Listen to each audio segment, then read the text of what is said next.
Tua palavra é luz no meu caminho, luz no... Caríssimos irmãos e irmãs, que bom mais uma vez vir ao teu encontro neste domingo, 26º domingo do tempo comum.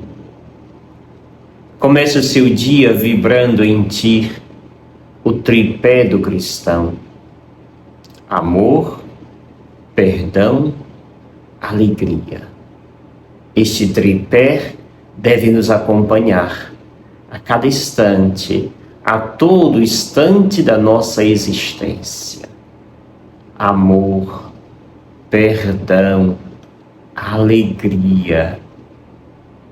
Esta sintonia deve nos aproximar sempre mais do Criador, Deus. A cada inspiração e a cada expiração, viva o amor, viva o perdão, viva a alegria. E assim seremos autenticamente filhos e filhas de Deus. Meditemos a liturgia deste domingo, a liturgia da palavra, que lembramos também hoje o dia da Bíblia. Somos convidados a beber desta fonte todos os dias. A leitura primeira de hoje é do mesmo livro do domingo passado, Amós. Amós, que esse livro é escrito lá no século VIII, mais ou menos 1732, por aí. Está situado no Reino do Norte, onde ali se vivia uma certa abundância, no sentido de bens materiais. E esta abundância, como infelizmente é corriqueiro ainda hoje, estava nas mãos de poucos. E a grande multidão perecia a miséria. Tinha ali uma ala dos ricos e super ricos, do lado estava ali os miseráveis e uma grande massa de miseráveis. Esse estilo de vida de abundância, de luxo, o profeta vem denunciar. Aqueles que dormem em cama de marfim, aqueles que cantam ao som das harpas, aqueles que deitam-se em almofadas, comendo o cordeiro do rebanho selecionado. A esse tipo de gente que vive na mordomia, o profeta vem denunciar e dizer que isso não agrada a Deus. Domingo passado terminava dizendo: o Senhor nunca esquecerá de tudo isso, daquilo que os ricos faziam para enganar os pobres. Aqui a prática continua. Agora não mais a enganação, mas agora já o benefício daquilo que eles enganaram a vida inteira, a massa, os pobres. O papel do profeta é sempre denunciar e não concordar com esse comodismo e o acúmulo dos bens materiais nas mãos de alguns ditos privilegiados. É nesse mesmo contexto que o Evangelho nos convida a meditar hoje.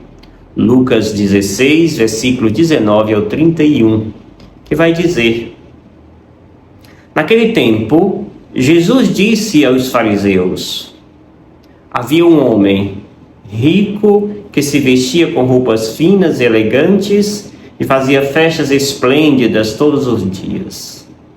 Um pobre chamado Lázaro, cheio de feridas, estava no chão à porta do rico. Ele queria matar a fome com as sobras que caía da mesa do rico. E além disso, vinham os cachorros lamber suas feridas. Quando o pobre morreu, os anjos levaram-no para junto de Abraão. Morreu também o rico e foi enterrado na região dos mortos, no meio de tormentos. O rico levantou os olhos e viu de longe a Abraão com Lázaro ao seu lado. Então gritou: Pai Abraão, tem piedade de mim. Manda Lázaro molhar a ponta do dedo para me refrescar a língua, porque sofro muito nestas chamas. Mas Abraão respondeu: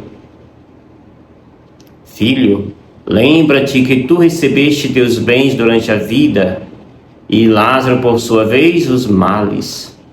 Agora, porém, ele encontra aqui consolo, e tu és atormentado. E além disso, há um grande abismo entre nós. Por mais que alguém desejasse, não poderia passar daqui para junto de vós, e nem os daí poderiam atravessar até nós. O rico insistiu: Pai, eu te suplico, manda Lázaro à casa de meu pai, porque eu tenho 5 irmãos. Manda preveni-los para que não venham também eles para este lugar de tormento. Mas Abraão respondeu e disse: Tem Moisés e os profetas, que os escutem. O rico insistiu: Não, pai Abraão, mas se um dos mortos for até eles, certamente vão se converter.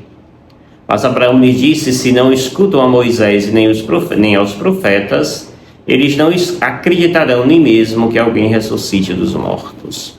Palavra da salvação. Glória a vós, Senhor. Temos aqui um texto, uma perícope, que é própria de Lucas. E Lucas, como sempre, se coloca averso aos ricos. Ricos no sentido daqueles que adotaram a riqueza como se fosse o Deus deles. Adotaram a riqueza substituindo o Deus verdadeiro. A esse tipo de pessoa, estilo de vida, Lucas vem condenar. E aí o texto hoje coloca 2 personagens clássicas. Uma que tem nome, uma outra que não é denominada. O pobre aqui é denominado Lázaro, enquanto o rico não tem nome. Lázaro, aquele que Deus ajuda, significa. E aí então se percebe a primeira parte do texto, a indiferença total deste rico para com o pobre. Descreve-se o rico como esta pessoa que gostava de grandes banquetes, de festas todos os dias, que gastava seus bens com o luxo da vida e simplesmente era cego para o pobre. O pobre estava ali diante dele, mas ele não via, porque sua visão estava toda voltada para seus prazeres, para os bens materiais que possuía. Por isso o pobre ali é alguém indiferente. Amados e amadas, a segunda parte mostra que os dois tiveram o mesmo fim, morreram. Ou seja, o rico também morre. E aqui acontece um destino diferente. Enquanto o rico, o pobre melhor, é levado pelos anjos a Deus, a Abraão, o rico é descrito apenas que morreu e foi enterrado. Morreu e foi enterrado. E aí vem a cena posterior. O rico vê o pobre de longe, avista-o ao lado de Abraão. E aqui começa esta saga. O rico que grita, pede ajuda agora. Interessante que enquanto ele estava nos seus banquetes, ele não via o pobre. O pobre passava despercebido. Agora que a dor bateu em sua porta, a necessidade grita, ele vê o pobre. Ele consegue olhar o pobre ao lado de Abraão e pede agora socorro. Primeiro, para sanar sua necessidade. Depois, para sanar também a necessidade dos seus irmãos. Este rico continua sendo egoísta, continua sendo pedante, autoritário. É assim que ele dirige, manda ir ao meu irmão. Ou seja, os termos que se usava no seu palácio, ele continua, não esqueceu desses termos pedantes. Por isso, manda que vá ao encontro de meu irmão, manda Lázaro à casa de meu pai, como se Lázaro fosse para ele o seu escravo. Amados irmãos e irmãs, há um grande abismo entre nós, dirá o próprio Abraão. Não há como você vir de lá para cá e nem nós daqui para lá. Sim, amados irmãos e irmãs, o abismo quem criamos somos nós, não é Deus. Deus não castiga, somos nós que nos punimos por nossas escolhas e decisões. Este rico decidiu viver da sua opulência, viver das suas riquezas, viver dos seus prazeres momentâneos e temporais. Este pobre, como diz o próprio Abraão, viveu as extremidades da vida, os sofrimentos que a vida o impôs, sem reclamar. E agora ele recebe aquilo que plantou. Amados e amadas, Deus não está condenando a riqueza. Ele condena a maneira como nós lidamos com esta riqueza. Este rico teve uma relação muito desproporcional com a riqueza. Teve uma relação muito ingênua. Achou que a riqueza fosse seu Deus definitivo. Achou que a riqueza o obrigasse a ficar cego para aqueles que tinham necessidades. Ora, a leitura primeira já se condenava, o profeta Amós condenava aqueles que viviam das festas e opulências. O evangelho continua. Este rico, como disse, não esqueceu do seu autoritarismo e da sua linguagem pedante. Por isso ele quer que Abraão mande Lázaro a seus irmãos em sua casa. Por isso ele está preocupado não com o povo que outrora ele era responsável.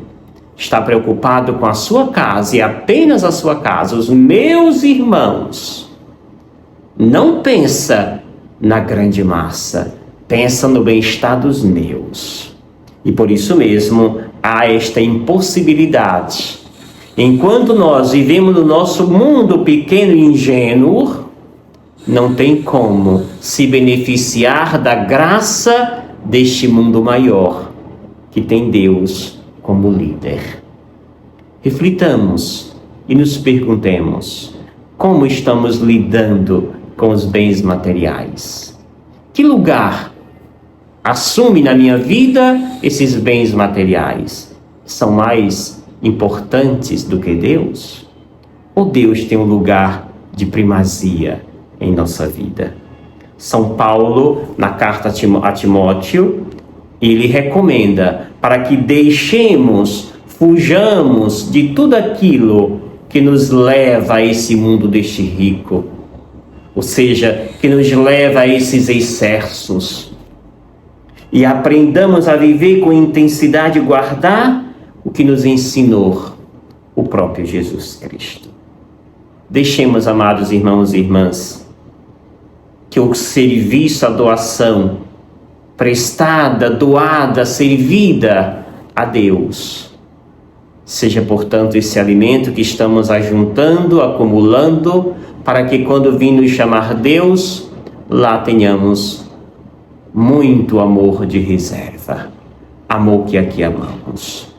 Que o Senhor nos abençoe, enriqueça intensamente a nossa fé, e nos faça ver diante dos nossos olhos, aqueles que perecem, aqueles que sofrem.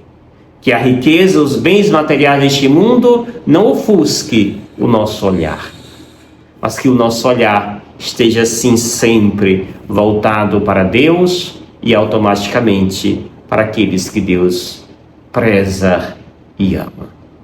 Ao receber estes vídeos todos os dias na sua casa, faça com todo amor.